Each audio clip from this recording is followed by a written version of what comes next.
Hello, today we will guide you through how to link Watchlist to charts in Thinkorswim. By the end, your charts will update instantly whenever you click a symbol in your watchlist, making your workflow faster and more organized. Start by opening Thinkorswim and signing in as you normally would. Along the top of the platform, look for the tab labeled Charts.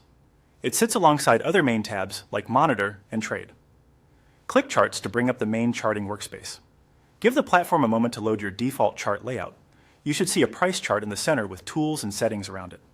Now let's link the chart. In the chart area, find the small chain link icon. It usually appears near the upper right of the chart gadget, close to the symbol box. Click that chain icon to open the link group menu. You'll see a selection of colors. Choose any color you like. This color represents a link group. Assigning a color here tells Thinkorswim that this chart should listen to anything else in the platform using the same color group.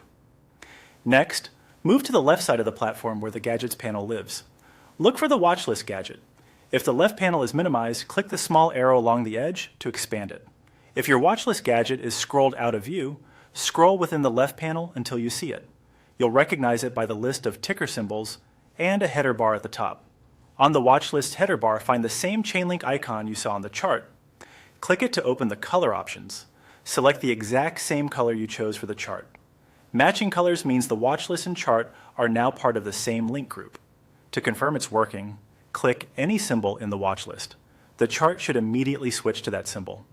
If it doesn't, double check that both the chart and watchlist show the same link color. Also make sure you click the symbol itself within the watchlist. A quick tip, you can use different colors to create multiple link groups. For example, one chart and one watchlist could be red, while another chart and a different watchlist could be blue. This keeps symbols routed to the right place. If you ever want to pause linking, change one component to no link by deselecting the color. That's it. You've successfully linked your watchlist to your charts in Thinkorswim, so you can scan symbols and analyze price action without missing a beat.